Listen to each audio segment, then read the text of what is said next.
lo siguiente, Héctor, porque pues yo conozco pues, como porque hace muchos años, pero hace también muchos años que no lo veía.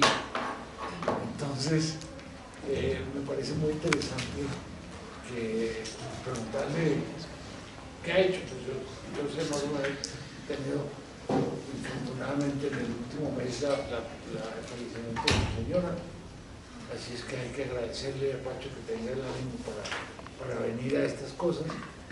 Sé que estudió ingeniería y que es un empresario, un constructor importante, pero me da como la impresión de que estabas con plan como de retirarte. Cero presión. No, pero me parece que como apertura a la conversación, para responder, hace 6 años, primero, evidentemente yo soy empresario desde que tenía 25 años, me he metido en todo tipo de aventuras y sigo metiéndome en un buen número de aventuras. Ahorita les contaré algunas. Mi principal negocio y mi principal actividad durante muchos años fue el desarrollo de proyectos inmobiliarios aquí en Colombia. Hicimos proyectos en Indonesia, en México, en Centroamérica, en Ecuador, en Venezuela. Nos movimos por diferentes sitios. Y resulta que hace 6 años o 7 años, en una junta directiva, les llevé yo un proyecto de inversión que valía varios millones de dólares. Y nos reunimos con 2 miembros de la junta, uno de los promotores medicinales, a mirar el tema y nos pusimos a hacer un análisis de las variables fundamentales del negocio, cuántas de esas variables manejábamos nosotros y cuántas no las manejábamos. Y pues el balance fue dramático, es decir, de 13 variables, 3 manejábamos, 10 eran absolutamente de incertidumbre. Y ese fue como el primer campanazo. Nosotros tuvimos una historia, hicimos una propuesta, llegó una compañía de Bucaramanga, ofreció como un 30% más, estamos convencidos de que estaban locos, efectivamente estaban locos, el tiempo nos lo demostró. Pero eso nos llevó adicionalmente a otra reflexión muy importante. En ese punto del tiempo nosotros estábamos viendo con mucha claridad que para poder jugar a los niveles en que nosotros estábamos desarrollando proyectos, la compañía mía que se llamaba Soluciones Inmobiliarias, nosotros necesitábamos inversiones muy grandes. Entonces habíamos logrado ya avanzar en una apuesta con el Banco Mundial, con el IFC, en donde ellos iban a invertir en la compañía, pues íbamos a armar un fondo de adquisición de tierras. Y en estas 2 conversaciones que van más o menos en paralelo, y en algún momento las llevamos a la junta directiva, y me dice el otro miembro, el manager que dice eso mañana amarillo, me dice, oiga, Pacho, usted se ve hipotecado en los próximos 10 años, dedicado a simplemente cumplir con las expectativas del fondo. Nosotros habíamos abierto 2 conversaciones con este fondo y un fondo de pensiones de California. Y llamé a una persona que nos estaba haciendo todo este tipo de acercamientos, que era Bernardo Vargas, que él llama ISA. Y le dije a Bernardo, ¿sabe qué, doctor? Repensemos el tema. Necesito que piense en algo distinto. Y Bernardo estaba en la junta directiva de Amarillo, que es mi Guillermo, de Roberto. Y entonces me dijo, oiga, yo conozco las 2 firmas, me autoriza a hablar con Roberto. La historia corta es que el martes siguiente nos sentamos con un café y media hora después habíamos hecho un acuerdo, y en el curso de los siguientes 4 meses trasladé 350 personas y 5 proyectos a Amarillo. Entonces alguien me dijo, oiga, este es el recto. Y le dije, no, yo me reubiqué. Y me reubiqué en el sentido de que estoy hoy en día haciendo lo que quiero hacer en función del valor que creo que puedo generar en la sociedad. Por eso te respondo para que el contexto se pueda entender. Ok, muy bien, ¿no? No es un retiro, sino una reubicación. Sí, ahorita hablan de desplazamientos. Yo soy un desplazado reubicado. Pero fíjate que a mí me ha pasado algo parecido en un sector completamente distinto. Me parece muy interesante el comentario de Pacho, en el sentido de que yo era miembro de la Junta del Banco de la República en el 2001 a 2003, y estando ahí me puse a pensar que me podía caer 10 años más de miembro de la Junta del Banco de la República, es decir, del 2003 al 2013, y que en el 2013 iba a tener 66 años y me iba a salir del Banco de la República. Ahí sí que absolutamente pensionado, porque no iba a poder hacer nada, ya a los 66 años, ¿quién me iba a ofrecer algo? Entonces decidí retirarme de la Junta después de 2 años, de estar nombrado por un periodo de 4, y me podía quedar 2 periodos más. Entonces decidí retirarme, cosa que a mis colegas les pareció espantoso porque rompía el equilibrio político de la Junta, que permitía que el presidente Uribe pudiera, en lugar de nombrar 2 miembros, nombrar 3, y después de la reelección, entonces por nombrarlos a todos. Pero entonces yo decidí cambiar dije, no, yo quiero volver a mi libertad, a mi independencia, a escribir, a ir a juntas directivas y a hacer trabajo académico. Entonces me reubiqué totalmente y terminé armando la escuela de gobierno de la Universidad de los Andes hasta el año pasado. Ahora soy un simple profesor titular de la universidad, medio tiempo en la escuela de gobierno, medio tiempo en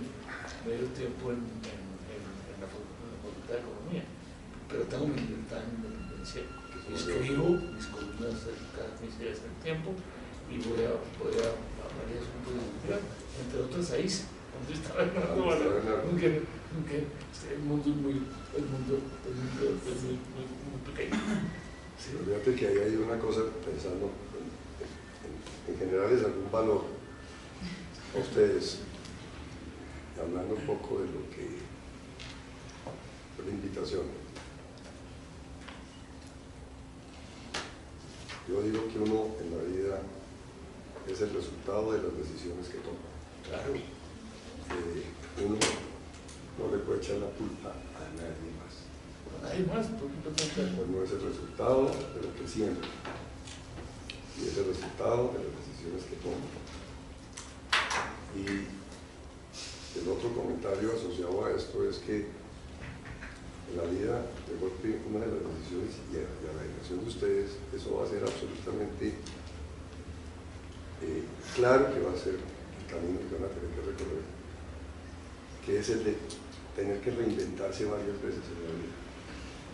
Es decir, a época de que yo escogía una carrera y me quedaba en esa carrera, y eso era más o menos como grabado en piedra, eso se acabó. Y eso lo menciono porque dentro de las locuras que yo estoy haciendo, ayudé a fundar una organización que se llama Conecto Bogotá Región, de la cual la Universidad de los Andes forma parte. Es una organización que tiene en este momento 27 universidades y 30 y pico de empresas. Y básicamente el objetivo es ayudar a que la ciencia, la tecnología y la innovación sean parte fundamental de la nueva visión del desarrollo sostenible para un país como Colombia. Y en ese camino de meterme en los temas de ciencia y de conocer el mundo, que me he dedicado a viajar conociendo todas estas cosas, el mensaje en ese sentido es absolutamente contundente. El concepto del conocimiento está ahí, pero el conocimiento está evolucionando a una velocidad impresionante. Y la necesidad de reinventar la función del nuevo conocimiento que va apareciendo se vuelve crítico. Entonces, si uno creyó que le dieron un cartón y salió con el cartón y dijo ya la hice, piénselo 3 veces porque eso no va a ser exactamente así. Creo que la capacidad de reinventarse sí va a ser fundamental. Sí. Tiene que ver mucho con las decisiones que tú tomas en la vida. Yo estoy completamente de acuerdo, Pacho. El riesgo es muy claro. La educación hoy en día debe ser eso, ¿no? Que la gente aprenda a aprender, ¿no? Aprenda a reinventarse, aprenda a entrar en campos, sobre todo, como tú dices tú, en un momento como este del mundo, en que todo está cambiando a unos ritmos tan acelerados. Yo también, muy sorprendentemente, hice una cosa que quería hacer en la vida después de recuperar mi libertad, era estudiar historia. Siempre había querido estudiar historia, pero me imaginaba yo diciéndole a mi papá hace 50 y pico de años: papá, quiero estudiar historia. No lo compro. No le pago nada de eso ahora. Entonces, pero decidí hacer una maestría de historia. La hice entre el año 2005 y el 2011, un poquito larga, pero porque simultáneamente estaba hablando de la escuela de gobierno. Porque me tocó repetir materia. Pero me costó trabajo hacer la tesis. No creas que fue sentarme y escribir rapidito la cosa de la tesis. Pero entonces, aquí los profesores se sorprendían un poco de verme a mí de más de 60 años estudiando con muchachos recién graduados de la universidad, haciendo una maestría de historia. Y creo que fue una decisión magnífica. Me ha abierto la cabeza. Pues eso me trae otro tema interesante. Tú escribes en El Tiempo, yo escribí en El Tiempo, en El Espectador, en Semana. Yo ahora tengo mi propio blog, entonces aprovecho para hacer propaganda. Se llama Ciudadano Global. Lo escribo todos los semanas. Y llevo escribiendo hace 12 años. Sí, todas las semanas. Y escribí recientemente una serie de blogs. Uno de ellos se llamaba El Puente entre Generaciones. La importancia de construir puentes entre generaciones, y entre otras porque el tema de la edad, y esto será cada vez más claro también hacia adelante, pues por lo menos del cuidado la mía, hace 40 años ya estábamos diputados. Tú estás diciendo algo, yo estoy diciéndoles a ustedes lo mismo. Tal vez hoy estamos más activos de lo que estábamos hace un tiempo, no muy lejano, ¿cierto? Sí. Y parte de ese tema tiene que ver con la capacidad de crear esos puentes entre personas que vienen de otras generaciones y que se valore lo que cada generación tiene y puede aportar. Y son cosas muy valiosas. Es una cosa muy interesante porque bueno, yo trabajo aquí en la universidad, estoy en contacto con todos estos muchachos, pero además he descubierto que hoy en día tengo unos amigos de 30 años magníficos, con que podemos conversar mucho y hablar mucho sobre temas que a mí me interesan mucho, ¿sí? Y que muchas veces con la gente de mi generación no logro hablar ese tipo de cosas. Entonces, es muy interesante. Pero yo estoy de acuerdo en la importancia de los puentes entre las generaciones, ¿sí? Y antes uno a veces hablaba con los viejos y era maravilloso. Los viejos eran de nuestra edad, pero sí. Estoy hablando hace 40 años una persona de 70 era vieja. Hoy en día, por fortuna, no.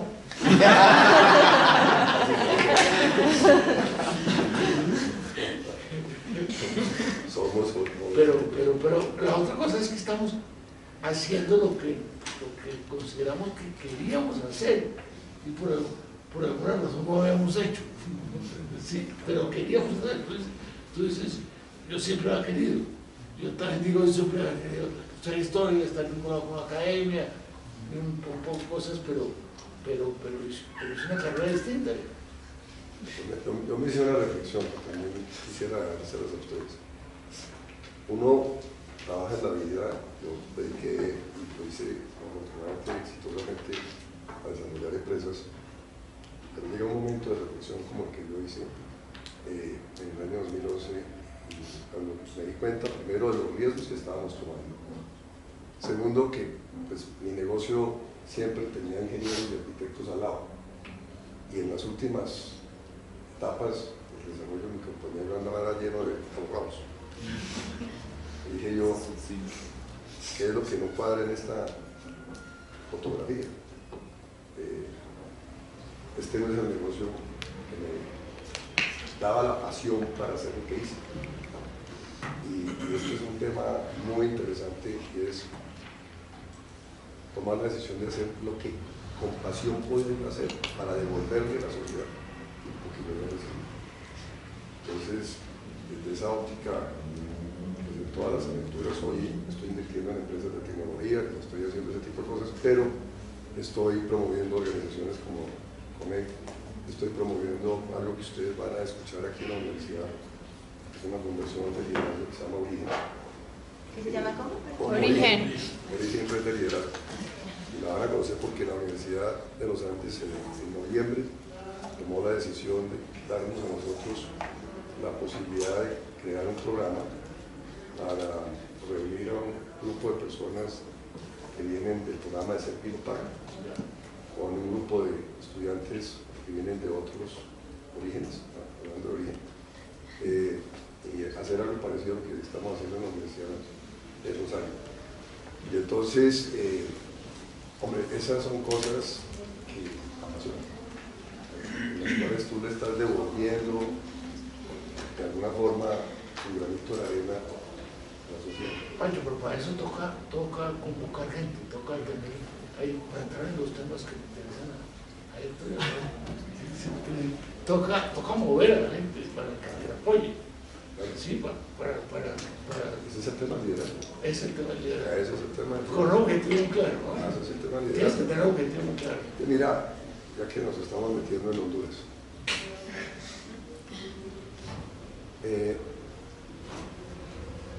yo soy muy crítico de lo que está sucediendo en el país. Creo que hay mucha gente.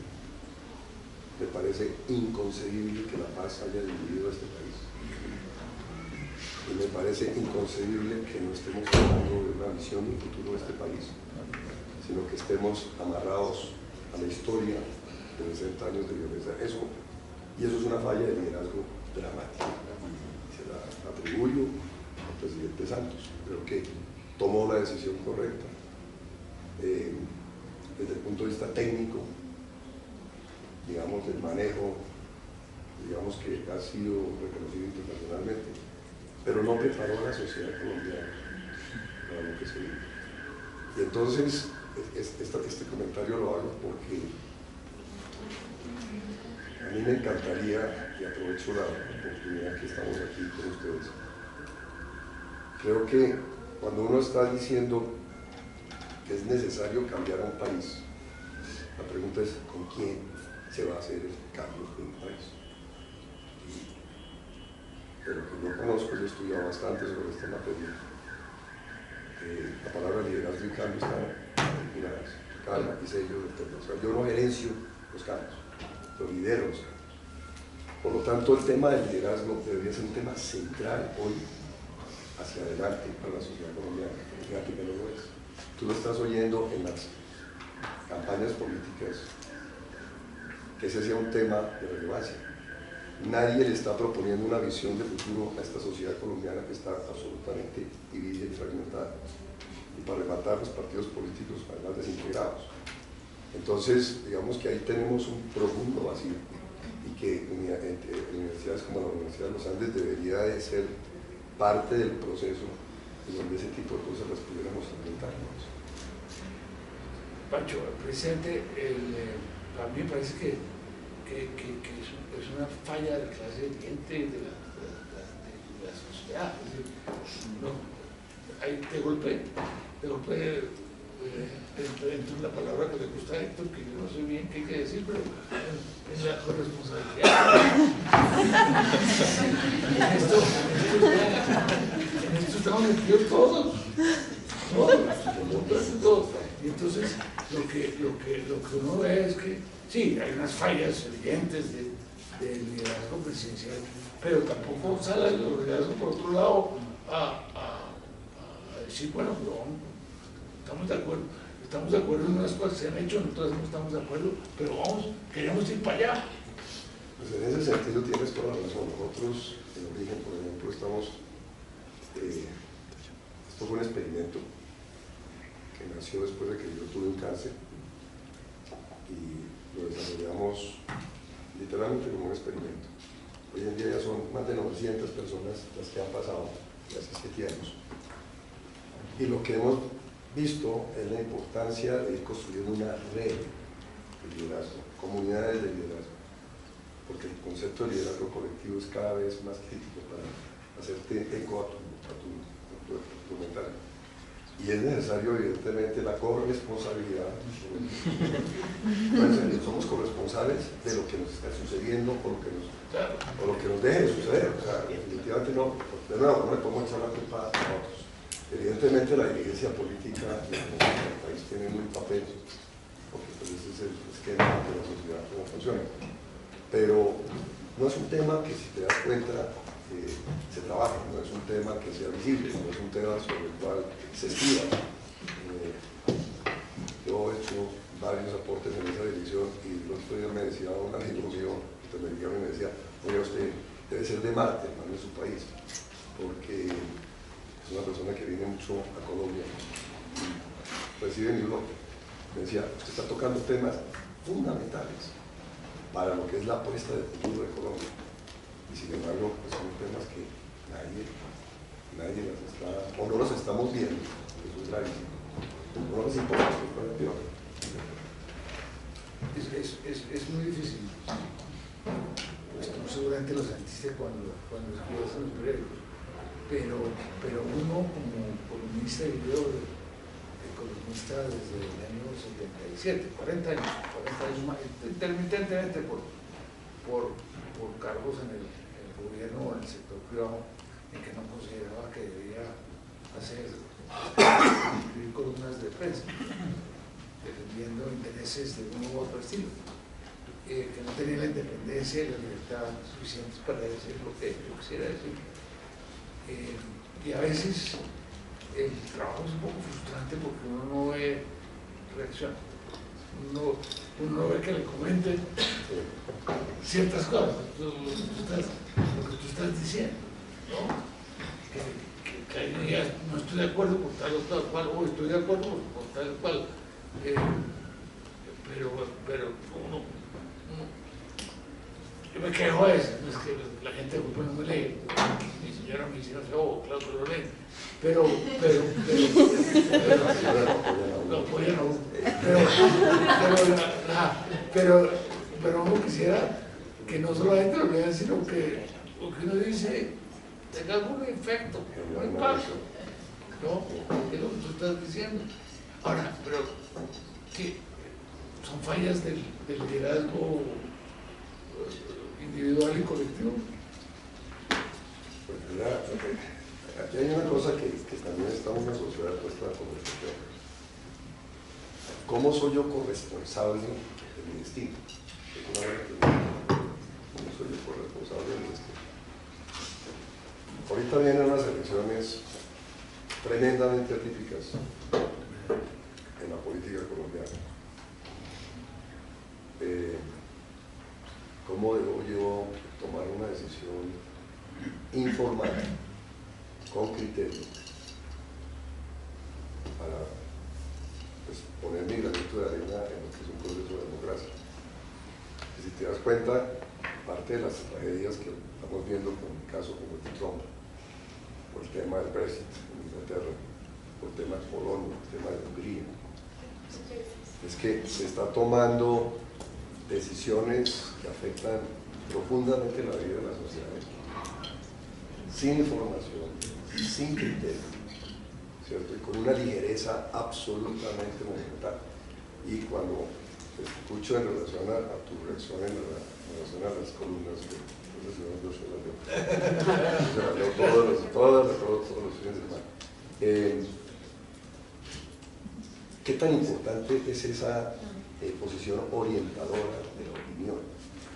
Y que esa posición ayude a generar un espacio de reflexión que al final es lo que le está faltando tremendamente a la sociedad para tener criterios mucho más sólidos de decisiones en el campo, por ejemplo, político. Oye, Guacho, la otra ley hay un nuevo libro de un historiador que se llama Neil Ferguson, que ha estado escribiendo sobre historia muchos años, pero ahora escribió sobre las redes sociales. Pero yo no he leído el libro, pero lo vi reseñado. Y básicamente dice un poco que el hecho de los comentarios tan inmediatos sin sustento, ¿sí?, que se vuelven virales, o sea, y que forman una opinión impresionantísima, pero no tienen sustento. Y entonces, cuando aparece el sustento, dice, no, hay una conferencia, una persona que dice, ese concepto está totalmente equivocado, nadie le cree. Lo que le creen es a la red. Entonces, no sé si encima de todo tenemos ese fenómeno también interviniendo de una manera que yo personalmente me siento incapaz de manejar. Ese es el famoso mundo de la posverdad, que es dramático. Lo blanco ya no es blanco, lo negro ya no es negro. Si alguien dice que no es negro, todo es relativo. Y hay un técnico que dice, no, sí es negro, pero nadie le cree. Entonces, el liderazgo tiene que estar por encima de todo eso para hacer que entender todos esos fenómenos también. Pero fíjate que ahí nace una pregunta nosotros para ustedes. Si este fenómeno sigue con la tendencia en que va, a la velocidad que va, el concepto de la gobernabilidad de la sociedad se va a ver tremendamente afectado. ¿Cómo manejas tú cómo logras darle algún orden y dirección a una sociedad? Cuando las bases fundamentales, es decir, cuando la verdad no es verdad. Entonces, ¿qué tendría uno que hacer para de alguna manera cambiar esa tendencia que va aceleradamente? Ahora no sé si ustedes, ahorita el Economist de esta semana tiene un artículo principal que es el papel de Facebook, Amazon y Google. Y ahí hay un tema sumamente interesante porque están cuestionando si como resultado del éxito extraordinario que han tenido estas empresas, llegó el momento de que van a tener que tener algún tipo de regulación, y la pregunta es bajo qué concepto, para que no inhiban la innovación, definitivamente, pero para que no se llegue a los extremos, como el caso de Facebook con las elecciones norteamericanas, que fue un desastre, y lo reconocen, los tipos les tocó reconocerlo, y la presión está ahí. Entonces tú tienes toda la razón, ahí hay un problema, ahí hay un proceso en marcha, y la pregunta es a ustedes, que les va a tocar seguir viviendo en ese mundo hacia adelante, ¿qué hacer ante una realidad como esa? Claro, y entonces lo que pasa es que tú hablas de la gobernabilidad, pues, es decir, la misma política, ¿no? Los supuestos líderes políticos pierden una cantidad de legitimidad enorme, porque dicen una cosa pero les sale inmediatamente la apuesta, y la apuesta es la que tiene acogida por todos lados, o la opuesta o la supuesta, ¿sí? Y entonces se pierde la capacidad de liderazgo, se ve restringida, se ve mermada, digamos. Ahí me pones a picar la lengua. Pues, yo tengo la visión que traigo hoy de tantos años en estos temas. Yo creo que uno puede hablar de dirigentes políticos. Difícilmente hoy le pondría yo el título de liderazgo a ninguno de los personajes de la vida contemporánea colombiana en la política. No se lo pondría. Y en el tema de origen, nosotros usamos mucho, no sé si ustedes han visto una película que se llama Invictus. Sí. Invictus es un episodio en la vida de Mandela, cuando llega a la presidencia de Sudáfrica y cuando él se da cuenta de que necesita generar cohesión alrededor de lo que él llamaba, entre otras usando figuras o temas figurativos que son muy importantes en los ejercicios de liderazgo. Cuando él hablaba de la nación del arcoíris, que era cómo generar la unión de un país que durante muchos años se había destruido entre blancos y negros, ¿cierto? Y esa película que se la recomiendo, de verdad es como para hacer un cineforo, nosotros lo hacemos en este espacio desde origen. Ahí es donde uno entiende, y no es el único caso, pero ahí es donde uno entiende en qué consiste de verdad el ejercicio del liderazgo, el ejercicio de la política, ¿cierto? Si ahorita me dijeran ustedes, me preguntaran, bueno, ¿qué característica tiene que tener el próximo presidente de este país, que es la figura de autoridad que por definición tenemos en el sistema democrático colombiano? Tiene que ser una persona que convoque a la unión de la sociedad colombiana.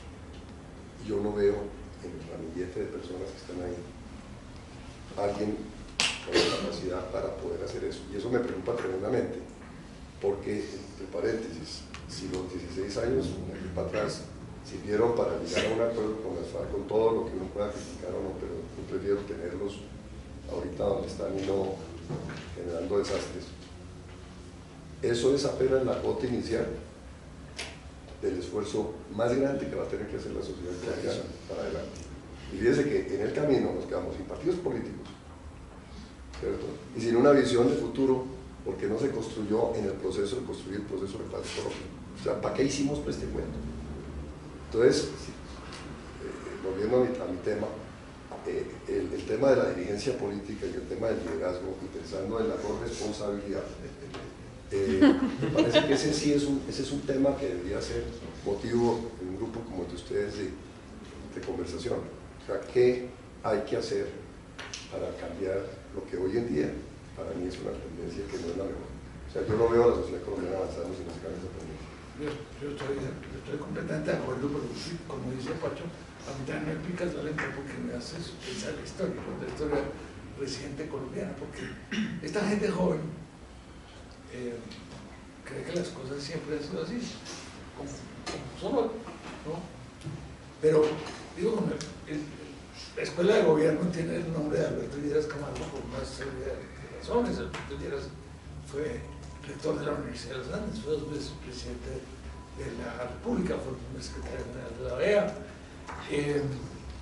Pero Alberto Lleras fue, yo creo que, bueno, si no el líder más importante político del siglo XX, uno de los más importantes. Así se le podía poner la palabra líder. Líder. Sí. Ahí estuvo Totalmente de acuerdo. Y Alberto Lleras tuvo la iniciativa.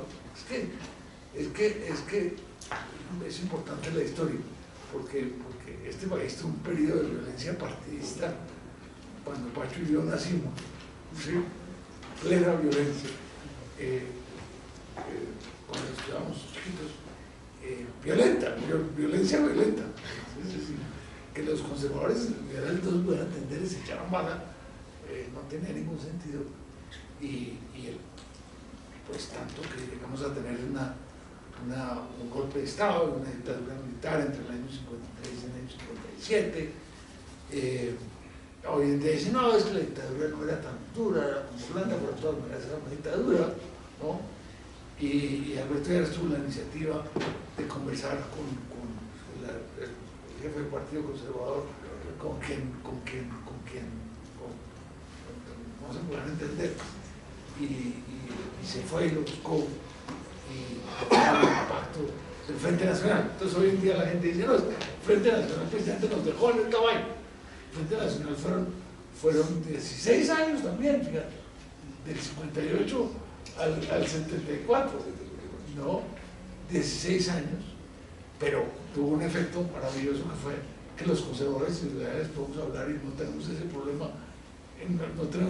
Esta universidad se hizo en parte después del 9 de abril del 48, del bogotazo y de la muerte de Gaitán, para que la gente pudiera venir y no pensar en liberalismo, ni en conservatismo, ni en catolicismo, ni no catolicismo, sino que pudiera estudiar y entenderse, ¿no?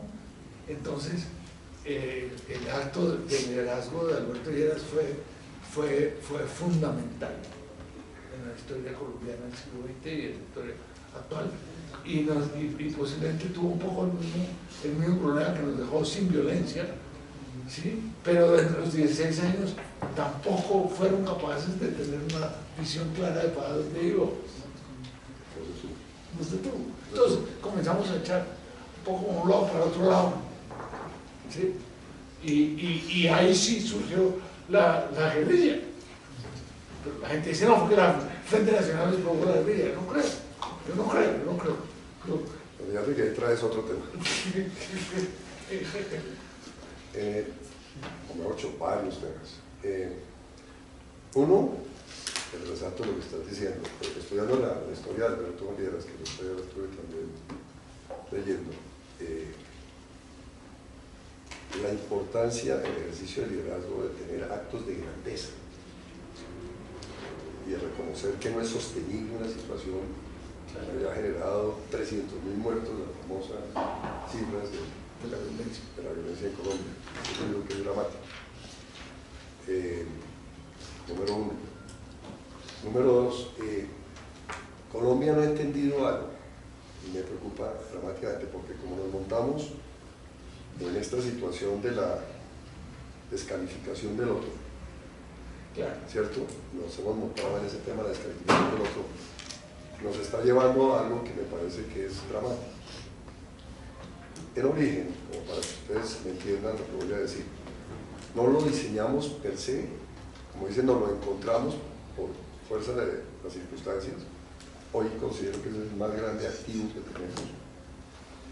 Y es que nosotros seleccionamos grupos de 50 personas totalmente diversas. Nosotros en grupos de 50 personas hemos tenido guerrilleros, paramilitares, militares, empresarios, estudiantes, profesores, líderes sociales, líderes indígenas que hemos traído de Putumayo, etcétera, etcétera. Y nos hemos encontrado con el siguiente fenómeno. A ver, ¿tú qué opinas? Cuando uno reconoce que la diversidad puede ser el más grande activo de una sociedad y crea espacios de respeto para que la diversidad muestre lo que puede aportar, lo que sale de allí es absolutamente impresionante. Pues tú no puedes construir en un país que es tremendamente diverso, y si Diego tiene Colombia, es que o sea, si me paro en el sur y si me paro en el norte, nada que ver, ¿cierto? Pero no estamos construyendo las capacidades para aprovechar esa diversidad y activarla. Y ese es un tema que me parece sumamente complicado, porque pues con esa gente es la que tenemos que construir país. Pero tú dijiste una cosa muy interesante, ¿no? La importancia del respeto, es decir, la importancia de no pensar que el otro es mi enemigo o que el otro es el contradictor, sino pues, ese es un valor liberal, en el buen sentido de la palabra liberal, súper importante. Es decir, una sociedad diversa se puede entender si se respeta, si conversa, y por más de que no esté de acuerdo, conversa, ¿sí? Que perdimos esa capacidad de conversar. Y entonces la perdimos en todo país. ¿Cierto? Sí, es una cosa muy complicada, porque la perdimos la capacidad de conversar. En la política, muchas amistades se rompieron por política, como cuando el liberalismo de los partidos, ¿sí? Así, yo no me meto con usted es liberalista, y ahora no me meto con usted, a usted le gusta Uribe, ¿sí? O no le gusta Uribe, ¿no? Entonces, eso no tiene ningún sentido. Esa idea de que del amigo enemigo no tiene sentido, ¿no? Es que fíjate que ahí hay otro tema. No sabíamos a qué nos atrae. Eso es lo mejor de esta conversación, no sabemos qué es lo que estamos diciendo. No sabemos qué estamos diciendo. Pero hace muchos años aprendí una cosa que la traigo a colación. Alguien me decía, defina la calidad de los miembros de una junta directiva. y la respuesta me pareció sobresaliente y desde entonces la utilizo mucho. La calidad de los miembros de la Junta Directiva está en función directa de la calidad de las preguntas que hacen y no de las afirmaciones que utilizan. Y si te das cuenta, en Colombia cuesta mucho trabajo encontrarse el espacio para que se puedan hacer las preguntas que se tienen que hacer, preguntas que además son preguntas duras. La sociedad colombiana no le gusta ponerse, que le pongan el espejo enfrente, ¿cierto? Entonces, cuando tú no estás construyendo capacidades de cuestionamiento para hablar con lo que estás diciendo, estás perdiendo una oportunidad de oro de poder poner al servicio del aprendizaje la curiosidad. Porque es que la curiosidad es central para poder avanzar. Porque lo que tú estás diciendo, si yo escucho a alguien que no, con el cual yo no estoy resonando, yo tengo dos opciones. Uno, lo bloqueo, el concepto del tribalismo que hoy se está generando en las redes sociales. Entonces, como el tipo no piensa igual que yo, simplemente ¿cierto? Lo saco, excluyo. O la otra posibilidad, que es más difícil, pero al final mucho más productiva, y es preguntar con curiosidad, oiga, ¿qué es lo que este señor está viendo que yo no veo? O sea, ¿cómo hago yo para ponerme en los pantalones del otro para poderlo entender? Que esa es otra de las tragedias de la sociedad colombiana, el tema de la empatía. Por eso es una sociedad insensible, porque no somos capaces de ponernos en el otro, ¿cierto? Para poder responder de una manera más inteligente y emocionalmente más adecuada a las realidades que se están viviendo, y además porque las realidades son muy diversas. Entonces fíjate que ahí hay todo un tema que tampoco es motivo de conversación. ¿Cómo crear esas condiciones? Hay que crear esas condiciones desde la universidad. Pero estos muchachos son grandes, desde los que entran el lunes aquí, que tienen 17 años. ¿Sí? Sabes que hablando de conversación, la hija menor mía, Mariana, es psicóloga, y en alguna oportunidad estaban en la casa, yo veía que entraban con un poco de gente y se metían y salían abrazados y lloraban y decían, ay, ¿qué diablos es? Y resulta que estaban en un proceso de coaching ontológico. El coaching ontológico ahí hay varias ramas del concepto de coaching, pero dos cosas como para clarificar lo que voy a decir. Un coach es alguien que le presta los ojos al otro para que vea lo que no está viendo o no puede ver. Eso es un coach. Y el tema de la ontología tiene que ver con el uso del lenguaje. Entonces yo aprendí, porque terminé metido de coach, me graduaron, imagínense, estoy graduado, me graduaron y me ha servido especialmente porque aprendí varias cosas. Una, el papel del lenguaje. Es absolutamente fundamental. El lenguaje no es neutro. Uno forma realidad a partir del uso del lenguaje. Y lo segundo, la mejor definición de conversar, que me encanta y la dejo aquí. Conversar es cambiar puntos. Cuando yo tengo una conversación relevante, es una conversación en la que yo entro mirando el mundo de una forma y salgo después de esa conversación muy probablemente viéndolo de una forma distinta. Si nosotros nos bloqueamos y nos aislamos y nos reunimos solamente de las personas que piensan de la misma forma, esto no pues logra cambiar nada. Estás reforzando los prejuicios, ¿cierto? ¿Sí no? Estás simplemente reforzando lo que muy probablemente es una forma de mirar el mundo, pero totalmente distorsionada, porque no le estás dando posibilidades de validar supuestos con los cuales tú estás operando en la vida. Y tú lo que necesitas, y les digo yo, mire, como empresario, si algo he aprendido también a lo largo de estos años, en los negocios en donde no tuve éxito, y afortunadamente no fueron muchos, porque tenemos que aquí contándoles el cuento, no tener la capacidad de validar los supuestos a tiempo. Y eso es fundamental. Validar los supuestos es exponer la forma de pensar que uno tiene, las bases sobre las cuales uno va a tomar una determinación, y exponerlas a que haya otras personas que te la critiquen, que te la es decir, reflectores distintos sobre la realidad que tú estás creyendo ver. De golpe te encuentras, como fue mi caso, cuando tomé la decisión de Amarillo, y dije, oiga, ¿sabe qué? Yo eso no lo quiero ver. Y le agradezco a Mario ese día cuando me dijo, Pacho, y usted sí se ve en 10 años con el bastoncito, pidiéndole cuentas a la gente en Washington. No, mejor.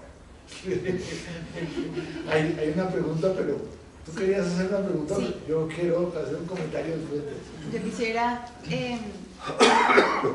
digamos, también dialogar y recoger sus percepciones en relación a una preocupación que yo tengo o algo que, pues digamos, durante todo el proceso que he tenido aquí y el mismo proceso, digamos, personal que tengo es ejercer liderazgos desde escenarios, digamos, de resistencia.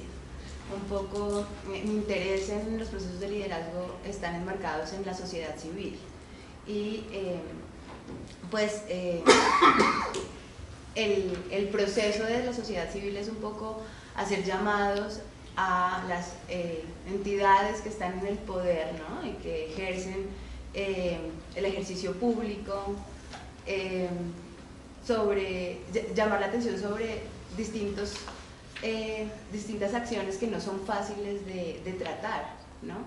Y el proceso, digamos, de cambiar mentalidades, de propiciar apertura por parte, digamos, del Estado a distintas, digamos, necesidades, muchas veces tienen muchas frustraciones. Entonces quisiera analizar con ustedes y pues recoger sus impresiones frente a qué piensan puede llegar a ser positivo y una buena práctica en el ejercicio del liderazgo cuando no se está en posiciones pues cómodas, ¿no? Un empresario al que escuchan, digamos, los políticos o un académico en una universidad, digamos, prestigiosa, cuando hay, digamos, una resistencia al ejercicio y a la acción de gobierno.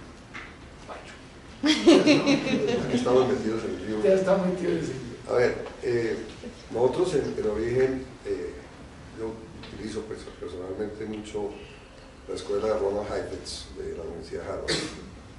Conocí a Ronald cuando no era tan famoso en el año 90, 91, y me habían invitado al Instituto Federal de Liderazgo con Carlos Sáenz en esa época. Y Heifetz, que se los recomiendo si ya lo han leído, pues Heifetz tiene una aproximación a la práctica del liderazgo, primero al ejercicio del liderazgo, ese es el punto número 1 a resaltar. Uno ejerce el liderazgo, uno no es líder, uno ejerce el liderazgo, aún más porque me toca jugar, en algunas oportunidades yo ejerzo el liderazgo y en otras me toca seguir a otra gente, ¿cierto? Y hay que saber jugar los dos. Y él hace una distinción muy interesante para entender entre los problemas técnicos y los problemas adaptativos. En los problemas técnicos, básicamente, es cuando yo tengo la solución. Entonces yo puedo aspirar a que cuando estoy moviendo una idea, desde el punto de vista técnico, tengo una solución. El ejemplo que él daba es el caso de un médico ortopedista. Yo me parto la pierna, yo puedo aspirar legítimamente a que me voy a donde el médico ortopedista, pongo la pierna en la camilla y espero que el señor sepa poner el berraco yeso y que de ahí salga yo bien y no salga con nada. Eso es perfectamente válido. Pero los problemas adaptativos, eso obviamente ahí no hay un ejercicio de liderazgo, simplemente hay una manera de responder donde el conocimiento es clave, en donde la experiencia es clave, donde de alguna manera la confianza que se tenga sobre esas habilidades es clave. Pero resulta que hay otros problemas donde no hay una respuesta. Y el ejemplo que él da, porque además es médico, es: yo tengo un cáncer en el páncreas. El papel del médico ante una situación de un cáncer de esa naturaleza, que muy probablemente es fatal, es ayudarle al paciente a que él asuma el 80% de la tarea que le corresponde. Ahorita mi señora se acaba de morir de cáncer, entonces tengo esto, es la flor de piel. En ese momento el ejercicio de liderazgo es hacer una invitación a que la gente asuma la responsabilidad, la corresponsabilidad de lo que tiene que hacer para que el proceso de cambio que normalmente está asociado a una situación de esas, si a mí me da un cáncer en el páncreas me cambiaron la vida, lo que Rosita en un video que voy a presentar el domingo muestra de una manera impresionante. ¿Sí? A mí me cambió la vida, yo tuve que adaptarme a la nueva vida y eso fue un tema que tuvo que hacer ella. Esa no fue una tarea que la repartió, evidentemente la familia estaba ahí, sus amigas estaban ahí, pero entonces ahí hay una diferencia y una distinción fundamental. Y la traigo a colación pensando en tu pregunta porque ante la inquietud de qué hacer, la primera cosa que diría yo que es lo que no hacer, es echarse uno el piano encima, solo. Ese es el peor error que puede uno cometer. Que lo hemos visto en origen en líderes sociales, que nos llegan con el tema y me dicen, oiga, ¿y qué hacemos? Que nos eche el piano encima, número uno. Ahora, para que no se eche el piano encima y para que entonces sea repartidito, corresponsable, yo necesito que los otros también pongan el hombro para poder cargar la parte del piano que les corresponde. Y hay una palabra que no la hemos mencionado en esta conversación, pero es crítica. El ejercicio de liderazgo implica inspirar en otros la posibilidad de hacer cosas extraordinarias siendo gente normal. Entonces, si yo tengo un reto de esa naturaleza, lo que yo debería hacer, y lo hemos visto, lo hemos practicado porque nosotros hacemos proyectos de cambios en diferentes entornos, es inspirar en la gente como la reflexión y decir, oiga, ¿y por qué no? Yo soy también parte de este tema, yo también lo puedo hacer, o más, yo voy a ser parte de la solución y no parte del problema, ¿no? Es la frase común que se tiene, pero en la práctica, en el ejercicio de liderazgo eso es fundamental, ¿cierto? Y la tercera cosa es que no hacerlo solo, no solamente en cuanto a que yo no cargue solo, sino las alianzas que yo tengo que armar, porque una buena parte de los problemas que nosotros hemos detectado a lo largo de estos años y de las cosas que yo personalmente he tenido que corregir es que a uno se le olvida el concepto de construir redes y alianzas para poder enfrentar situaciones de cambios difíciles. Eso es crítico, especialmente porque hay momentos del cambio en que uno necesita, como dice Heifetz, salirse del balcón, que es una frase muy linda. Cuando uno está absolutamente, como dicen que allá no ve por ningún lado, uno necesita salirse al balcón. Y salirse al balcón típicamente se hace mejor, y por eso los coaches en este caso son muy útiles, es con gente que se siente con uno y le diga, a ver, take it easy, ¿no? Vamos a bajarle y vamos a mirar otras opciones. Cuando uno ya tiene como más capacidad de tener perspectiva, devuélvase a la pista de baile, esa es la metáfora que usa él, que es muy buena. No, claro, en el balcón ahora métase de nuevo en la pista, pero ya lo hace con perspectiva. Entonces, alrededor de eso hay muchas cosas y el comentario final que yo quisiera hacer aquí es: el ejercicio de liderazgo requiere de estrategia. O sea, yo no me lanzo a hacer cosas para generar procesos de cambio a la loca. El ejercicio de liderazgo tiene estrategias. Y esas estrategias hay que tenerlas muy presentes en función de la lectura del entorno que uno está haciendo, porque se equivoca en eso y genera la resistencia, que es el problema que estoy intuyendo, que es lo peor que le puede a uno suceder. Asociado un poco a ese tema, hay otro comentario. Y en eso tengo algunas experiencias muy simpáticas. No hay peor cosa que una buena idea que se trae en el momento equivocado. Esa es otra lección aprendida. Uno tiene que tener el sentido de la oportunidad y además el sentido del ritmo para el desarrollo de esa oportunidad, para que madure y que cuando ya esté uno dispuesto a sacarlo, como dicen, a la luz, se haya producido un proceso de ambientación. Muchas veces, por no hacerlo, por precipitados, se tira uno unas iniciativas espectaculares, porque la gente no estaba preparada. De alguna manera pasó por el proceso de paz. ¿cierto? Yo no podría hacer aquí mucho simple. Bueno, Pacho nos ha dado una clase aquí de política, de teoría política, ¿no? Y la experiencia de uno como servidor público va muchas veces en contra de esa teoría. No hace lo que la teoría le dice que debería hacer, ¿sí?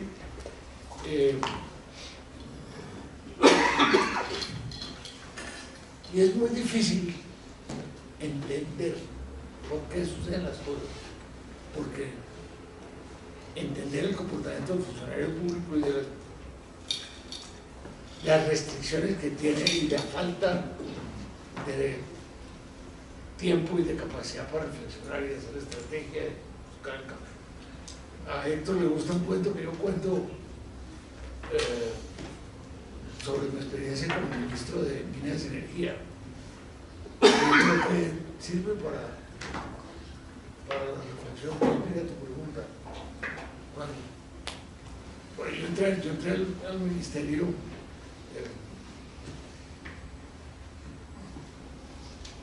nunca sabe por qué lo nombran, pero me nombraron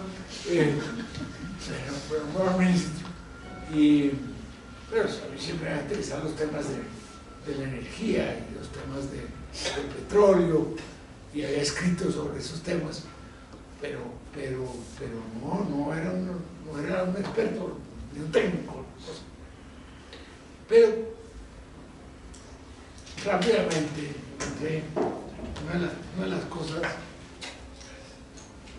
A los poquitos días tocaba tomar unas decisiones sobre gas natural.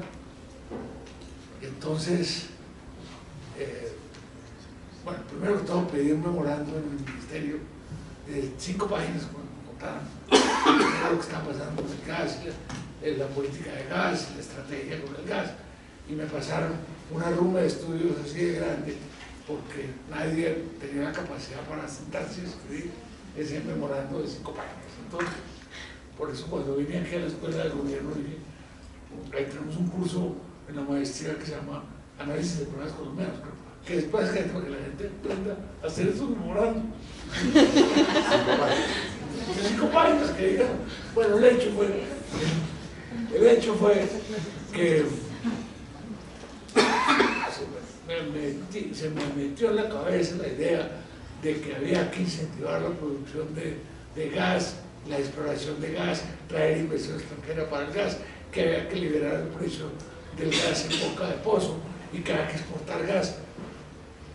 Y un senador estuvo de acuerdo conmigo y tenía mucho poder en el Congreso para pasar una ley, tocaba hacer una ley sobre exportaciones de gas en ese momento, por razones específicas. Pero me estrellé contra el mundo, Pacho. Cuando un senador le dice a un tipo poderoso, Salomón de la Comisión Quinta del Senado, y estoy de acuerdo, lo apoyo, y era el ponente del proyecto. Me fui con eso y me estrellé contra el mundo por falta de capacidad de convocar, de tener de lado de uno a un poco de políticos de la costa, a los técnicos. Los señores de la CREC decidieron que yo era el jefe, decidieron oponerse, ir al Congreso a oponerse, solito, me eché todo el plano encima, y fue uno de los fracasos más rotundos de mi paso por el Ministerio de Minas. Me tocó hundir un proyecto en la plenaria de la Cámara, ¿sí? A voluntad mía decir, vamos a hundir esto, cuando comenzaron a decir que yo estaba comprado por la Texaco, ¿sí? Entonces comenzaron a decir, claro, este tipo lo que quiere es darle gusto a la Texaco, está comprado por la Texaco. Entonces yo me paré allá en la sesión plenaria de la Cámara y dije, este proyecto lo archivamos, porque si se aprueba, van a decir que fue porque estaba comprado por la Texaco, y si no se aprueba es una tristeza. Entonces mejor la plenaria del 16 de diciembre del año 2000 hundí el proyecto. ¿Sí? Pero después me dije, ¿por qué me pasó este fracaso tan terrible? ¿Sí? Y era por falta de saber esas cosas, por falta de haber puesto en práctica esas cosas que tú estás diciendo. No lo ha hablado ni siquiera con el presidente de la República. Pues, sí. Una fallita. Una pequeña falla. No, ni con mis colegas, ni lo ha llevado a planeación. Una pequeña falla. Fíjate que traes entonces aquí traes otro tema que va sumando ahí. La importancia de aceptar el fracaso en el ejercicio de liderazgo. Quien no esté dispuesto a aceptar el fracaso no debe pensar en que puede meterse en causas donde va a ejercer el liderazgo. Entonces, porque la primera y la más clara razón es porque la frustración es monumental. He visto casos donde esa frustración ha generado problemas sumamente serios, inclusive problemas de salud. Y tú hiciste ahorita algo, por eso me disparas el tema. Es que detrás de un fracaso siempre hay una oportunidad. Y la oportunidad surge de la pregunta: ¿qué fue lo que hice yo? ¿O qué debería haber hecho distinto para que no me sucediera esto? Porque entonces, si vuelvo a hacer otro trámite parecido, no sé qué pasó en esa historia, pero no lo vuelvo a hacer. No lo vuelvo a hacer, o lo voy a hacer distinto. No lo voy a hacer tan mal. Sí, exactamente, y ahí hay una cosa importantísima. Por eso es que uno necesita tener en el ejercicio del liderazgo, tener unas personas que no estén comprometidas en el proceso mismo, para que tengan la objetividad de ayudarlo a uno a hacer ese tipo de análisis y aproximaciones. Porque de lo contrario termina uno, entre paréntesis, enganchado, y puede pasar varias dinámicas, entre otras se vuelven problemas personales. Es que ese desgraciado, ese tipo me la tenía en la mira. No, viejo, es que usted me hizo la tarea bien hecha, eso es distinto. Ahora, siempre hay intereses que se van a oponer a iniciativas de esta tarea, siempre van a... No, yo creo que una de las razones por las cuales el cambio es tan difícil en Colombia, cambiar el estatus quo en Colombia es tan difícil por la cantidad de intereses y la fuerza de esos intereses. Y si tú no tienes la figura para poderlos, por lo menos tratar de medio identificar, o por lo menos hacer el esfuerzo de identificar, y eso es un error que nosotros hemos visto muchísimo. Hombre, yo no me pongo como llanero solitario a tratar de ir a cambiar el mundo, no. Yo les digo en origen, cuando me invitan a dar una charla sobre este tema, mire, la época del llanero solitario se acabó. Sí, el llanero solitario y Javi Silver, el caballo blanco, yo no sé si ustedes... Pero en la época nuestra, pues, cuando los cómics, tenía 6 años, entonces era el llanero solitario con su caballo, y toro, ¿no? Sí, toro era el indio. Eso no funciona hoy en día. Hay que generar dinámicas muy distintas. Y hay un tema que quisiera como introducir en este desorden de corresponsabilidad. Que quiero ponerlo sobre la mesa, Carlos, y escucharte a ti. Yo soy uno de los miembros fundadores de un grupo que se llama Foro de Presidentes, que es una iniciativa que me siento muy orgulloso, porque alrededor de eso han nacido muchas cosas, como la Fundación Corazón Verde, como Empresarios por la Educación, como el trabajo que se hizo sobre temas de paz en la época del 98 y ahorita el otro trabajo que hicimos con el Ministerio de Defensa y demás. Y es una decisión que tomamos en 1991 de que no queríamos ser empresarios exitosos autistas. Y resalto no lo exitoso, sino lo autista. Y que aprendimos que nosotros, si nos aproximábamos con curiosidad a tocar temas como los de la educación, los temas de paz, o cómo ayudar a la Policía Nacional en los procesos de cambio en la época de José Serrano, director de esa época, podíamos ejercer una acción política sin ser políticos. Y la otra cosa que aprendimos es que cuando uno se aproxima bajo esa óptica, con respeto, que la palabra respeto es fundamental, a entender la problemática de quien es funcionario público, tratando de manejar un tema como la Secretaría de Educación en esa época, como José Luis Villaveses. Oiga, gente admirable en este país. Cuando uno se da cuenta de los desafíos que tienen esas personas y se da uno cuenta que puede ayudar, se generan unas dinámicas sumamente interesantes, de las cuales ideas como las que les estoy contando muy a la carrera se pueden realizar. Entonces, ¿tú qué opinas? No, sí, es que lo que pasa es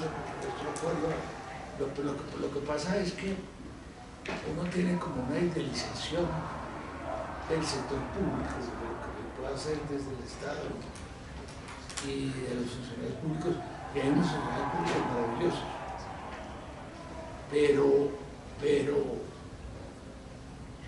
falta mucho llegar al Estado con una buena capacidad para reflexionar, con estas ideas digeridas un poco. ¿Sí? Que tú llegas a esto, te nombran ministro. Entonces, estoy hablando del ministro, pero naturalmente hace eso todos los días. Entonces, el día que me posesioné de ministro, terminé por la noche en un consejo de seguridad en Medellín,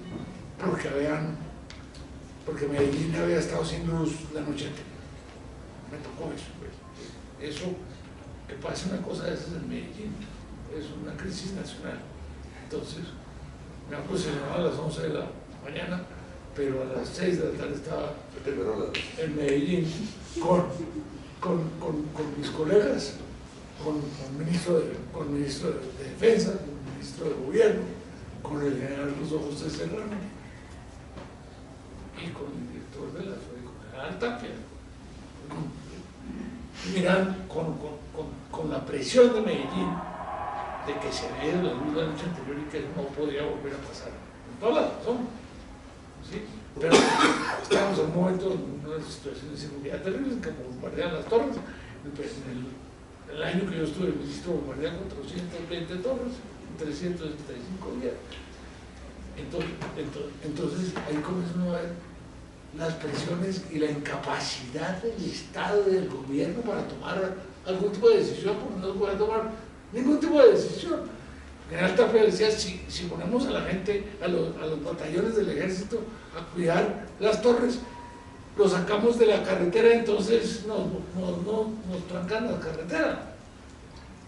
Y esa fue una discusión como kafkiana, como surrealista. Fue mi estreno como ministro de Minas, ¿no?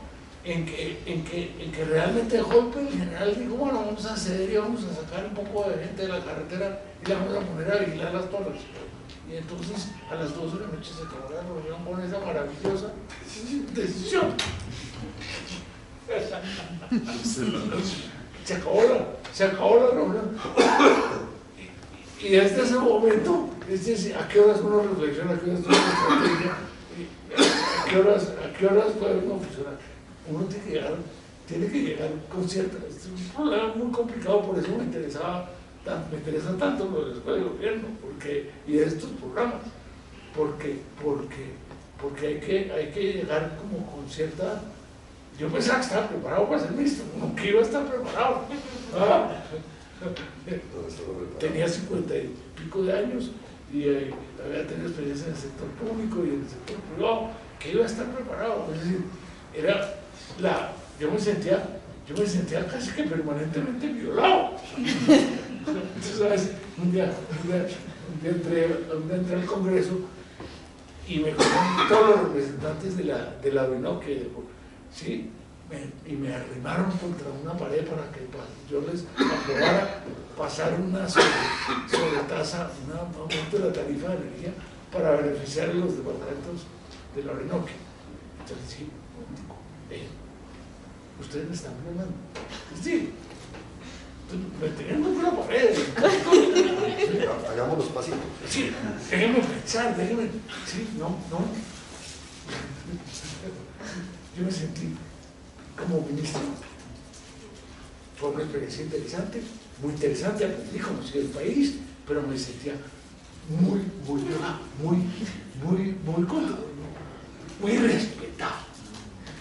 Una vez le dije eso a una colega, yo aquí me siento muy respetado, me llaman los periodistas a las 5 de la mañana, ¿sí? No me van a dormir, me bombardean las torres, me llaman los gobernadores, yo estoy totalmente respetado. Y entonces posiblemente los funcionarios públicos pueden que se sientan irrespetados, desde el de la ventanilla hasta el presidente de la República.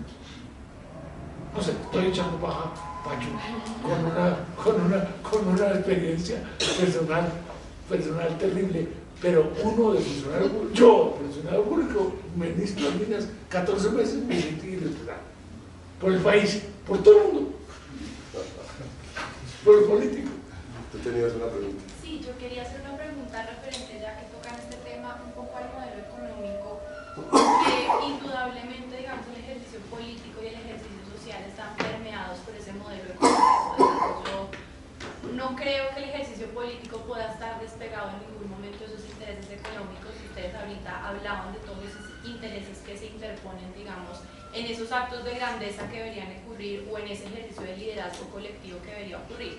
Y aquí, aprovechando un poco, Francisco, digamos que tú eres un empresario con muchísima trayectoria en el país, yo quisiera preguntar cómo hacer para que los empresarios hagan esos actos de grandeza, digamos, porque siempre ponemos en el escarnio público a quienes ejercen desde el sector público, desde la política, porque son quienes están ahí dando la cara constantemente, pero detrás evidentemente hay unos intereses económicos que son los que mueven al firmar muchas de las decisiones. Y también pues quienes nos han gobernado a nosotros los últimos 200 años no son solo políticos, son empresarios. Entonces, al final, ¿cómo efectivamente garantizar que esos actos de grandeza ocurran en pro de ese ejercicio de liderazgo colectivo? Y tú hablas también del proceso de paz, por ejemplo. Yo, pues digamos, estoy súper de acuerdo con todo lo que ocurrió con el acuerdo de paz, pero hoy me da mucha tristeza, porque veo que al final no es una paz de las bases ni del pueblo ni de ese ejercicio de la sociedad civil, sino es una paz nuevamente como el Frente Nacional, que también mencionaron, que terminó siendo una paz de las mismas élites y de aquellos que tienen los medios, digamos, económicos. Entonces, ¿cómo de alguna forma desde tu experiencia y en lo que has visto realmente garantizar que los empresarios tengan actos de grandeza en lo que está ocurriendo hoy en el país? Pregunta difícil. Y te lo voy a decir, además porque esta pregunta no la hemos hecho mucho. En el foro, durante varios años,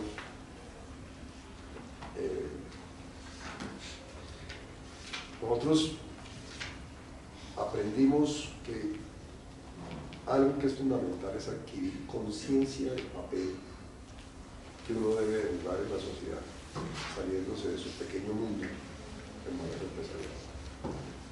Yo puedo ser, yo les decía el tema del autismo y no de una forma denigrante, sino como metafórica. Yo puedo ser muy exitoso, pero estar en un entorno que me hace prácticamente imposible el desarrollo de mi actividad. Pues nosotros, en esta experiencia concreta, fuimos adquiriendo la conciencia de que podíamos afectar nuestro entorno, dando nuestro tiempo, dando nuestra experiencia, poniendo al servicio de personas, la alcaldía de Bogotá, el Ministerio de Educación, el Ministerio de Defensa, como hicimos hace poco, contactos, redes internacionales, que ayudan de alguna manera a ambientar, ¿cierto?, elementos que no están presentes en las conversaciones diarias. Hablando de la prensa y hablando de los medios de comunicación, Carlos, no sé qué opinas, pero hay una tremenda responsabilidad en términos de desinformación y de descontextualización. Y por lo tanto, pues, hoy en día no es exótico decir que estamos viviendo un momento histórico de una sociedad que está perdida, literalmente perdida. Y yo no veo en ese sentido, digamos, movimientos que estén ayudando a hacer cambio de esa realidad. Pero la pregunta para contestarte, más que contestarte, como hacerte una revisión alrededor de la pregunta, con gente con la que yo me he relacionado a lo largo de los años, lo que me he dado cuenta es que cuando se habilita esta conversación, donde conversando cambiamos juntos, se pone la disposición de las personas a hacer cosas que no consideraban que hubieran podido hacer. Eso lo he vivido muchas veces. Aún más, se sienten como liberadas de alguna forma, como la pregunta, oiga, ¿yo qué puedo hacer?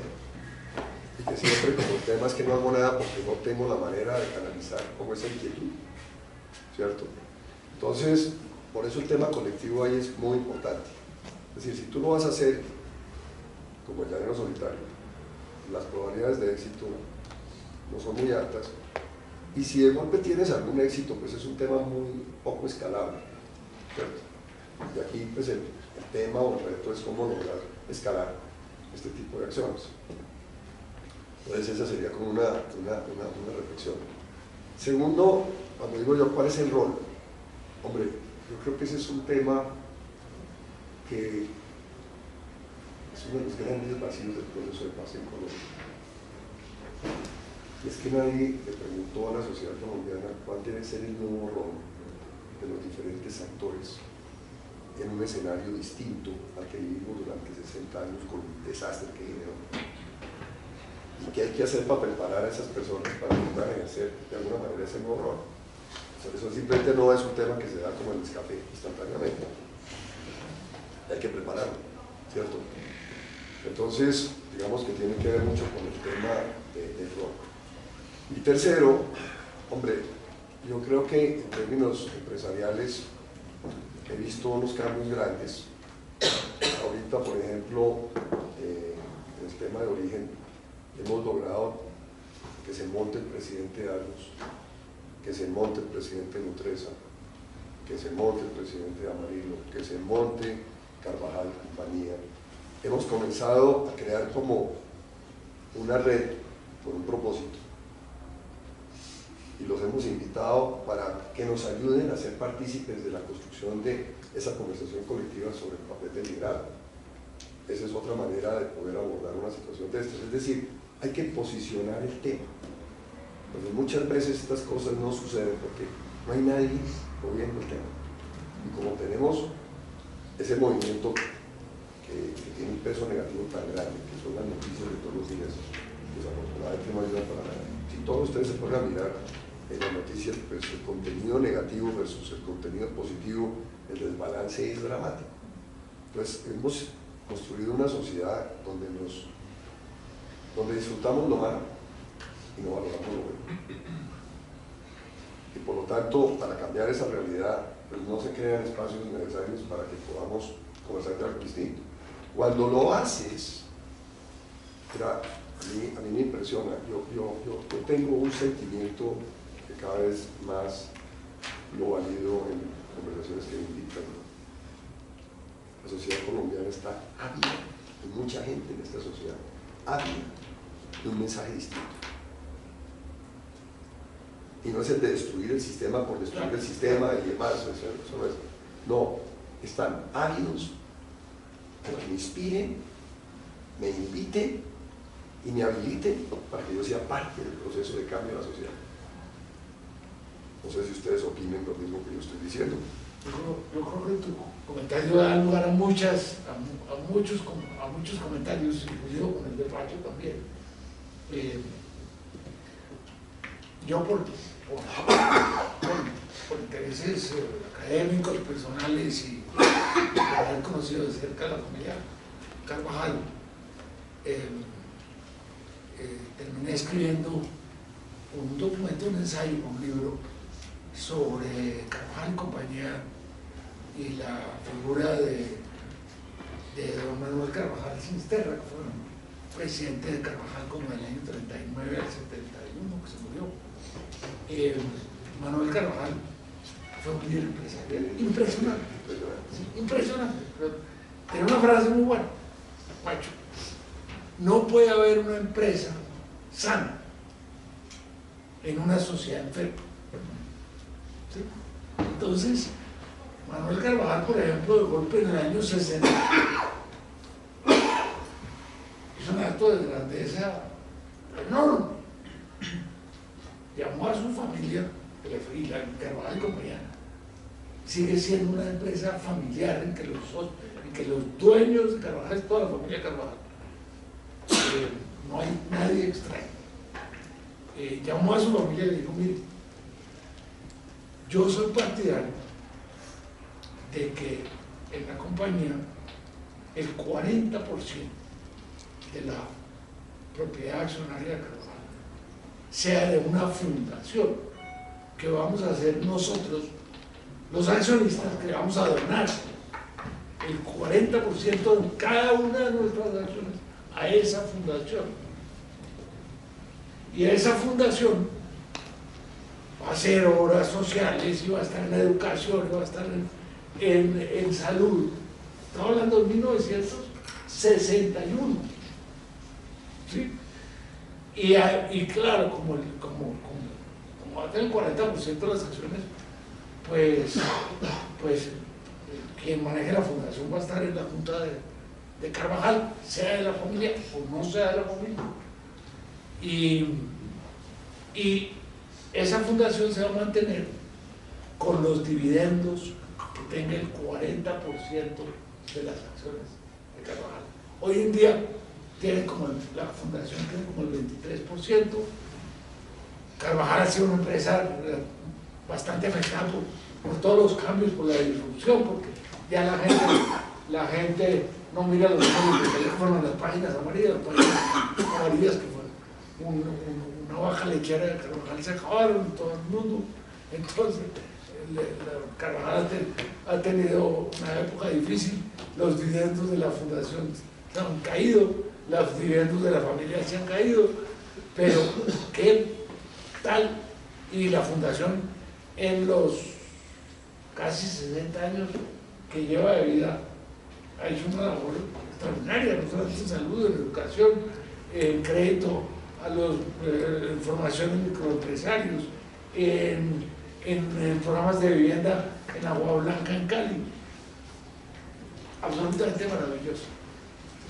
¿Qué tal ese acto de grandeza? ¿Qué tal ese acto de grandeza? Lo que pasa es que pues, hay magníficos empresarios, pero también hay pocos empresarios líderes de ese estilo, estilo de Manuel Carvajal. Don Manuel Carvajal, por ejemplo, se dio cuenta de que era muy importante la educación de sus gerentes, la educación de los gerentes. Entonces armó un programa en la Universidad del Valle en los años 50 y tantos sobre el primer programa de administración de empresas de verdad y de alta carencia en el país. Estuvo en la Universidad del Valle y puso a todos sus gerentes, comenzando por toda su familia y por él mismo, a tomar los cursos de administración de gerencia que se dictaba, y trajo a Peter Drucker, se hizo amigo Peter Drucker. Peter Drucker lo respetaba profundamente. Peter Drucker es una de esas seres estelares de la administración de empresas del siglo XX. Armó la alta gerencia en Colombia, para ponerlo en esos términos.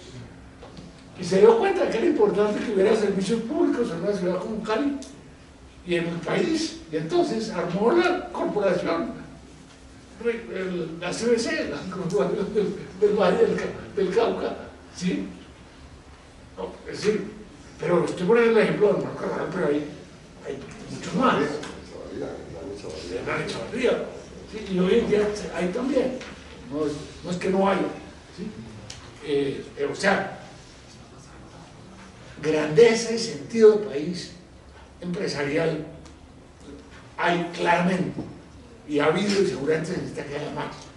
Por eso me interesa mucho estoy terminando de escribir un trabajo sobre Carvajal, porque yo he escrito otras cosas sobre Carvajal. Carvajal fue la primera empresa del país multinacional que hubo, ¿sí?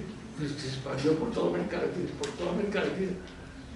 No, y uno puede contar muchos cuentos sobre Carvajal, y es una empresa familiar por excelencia. Pero yo recuerdo mucho a un empresario papá de un amigo mío, que decía, es que ustedes no se tienen que preocupar por hacer plata, sino por hacer patria. ¿Sí? Y entonces el tipo se murió y estaba metido en una cantidad de proyectos, unos buenos y otros malos, pero los hijos le decían, mi papá decía que tocaba hacer patria. Y entonces, ahora los empresarios, pues es que uno muchas veces no se da cuenta de las condiciones tan adversas en que hacen su trabajo. Y la opinión pública no tiene por qué darse cuenta, ¿no? Pero cuando uno va a juntas directivas como Pacho, yo voy a juntas directivas, y ve lo difícil que es, comenzando por la relación con el Estado, hacer empresa, ¿sí? Entonces, y las cargas tributarias gigantescas que tienen las empresas colombianas, porque el resto de los colombianos pagamos pocos impuestos. Entonces, uno dice, bueno, tú decías la parte económica, ¿por qué no más? Los empresarios de este país, las empresas de este país son las únicas que pagan impuestos. ¿Sí? Entonces, por eso yo, tu comentario va a robar para muchas cosas, muchos temas. Pero te sumo algo. En los años 80 tuve la oportunidad de meterme en otra equivocada. Me encontré con Ernesto de Lima viajando a Cali y Ernesto me contó de una serie de anécdotas de empresarios como él, como Harold Sánchez, en la época estaba de alcalde de Rodrigo Escobar, y me pareció fascinante. Entonces me vine para Bogotá, le dije a un grupo de amigos, le dije, oiga, ¿sabe qué? Vamos a hacer una excursión acá, vamos a ir a aprender.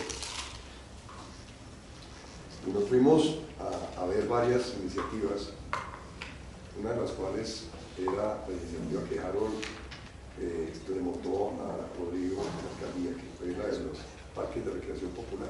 Las piscinas. Los parques con piscinas, una red de parques por todos lados. Entonces eso nos pareció espectacular, y finalmente aquí la montamos y alcanzamos a armar 12 parques. Después lo entregamos al distrito, a Peñalosa Guillermo, hermano de la época de Atlas.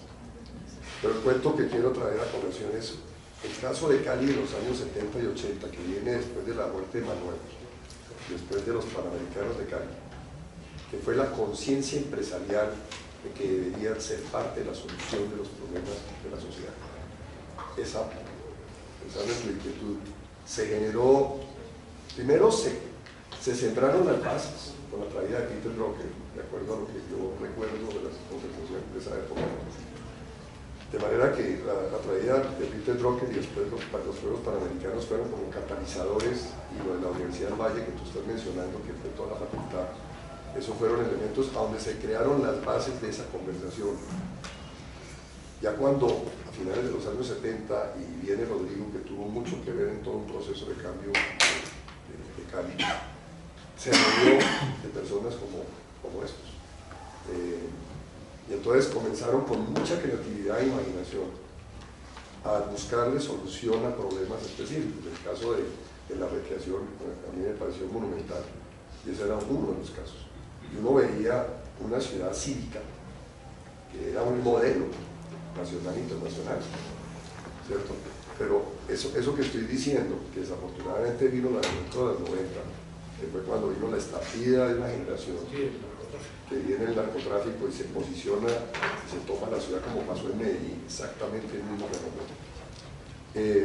Pero yo creo que si nosotros quisiéramos hacer algo, y volviendo al espacio de ustedes aquí en la universidad, hombre, la pregunta que yo les dejaría es, ¿cómo sacarle provecho a un espacio de estos? Para sembrar las bases de cosas ambiciosas, para que estos de esta naturaleza se puedan dar. Hay una cosa que yo he aprendido, es que este tipo de cosas no se dan por generación espontánea. Este tipo de temas hay que trabajarlos. Hay gente que tiene poca tolerancia a sostener la caña para desarrollar proyectos de esta naturaleza. Pues yo no me he metido, les puedo contar aquí, pero en los proyectos en donde, y además son proyectos que son todos, que están funcionando, que son exitosos, en este campo. No ha habido ninguno en que nosotros no hubiéramos tenido que invertir alrededor de 3 a 4 años para crear las condiciones, para reunirnos con la gente, para seleccionar, un proceso de selección casi que natural. Algunas personas entran y no aguantan, quieren resultados ya, el tema de resultados ya es un desastre para cosas de este tipo. Y además porque se requiere un proceso de aprendizaje. O sea, si yo quiero afectar de alguna manera el entorno, yo tengo que reconocer que tengo que construir nuevas capacidades. Y creo que ese es el sentido de este tipo de espacios y en la escuela de gobierno, aquí en la universidad y demás. Esta conversación la tiene mucho con el padre Jorge Peláez de la Javeriana. Se necesita paciencia, mucha paciencia, ¿cierto? Se requiere tiempo y se requiere una cosa que es tolerancia a que no se vean resultados muy rápidamente. Pero cuando uno es capaz de sostener la calma durante un periodo, del caso del origen, nosotros para llegar a que el origen fuera lo que hoy en día es, yo arranqué con esta idea en una servilleta de Carlos Alberto Leiva en el año 2006,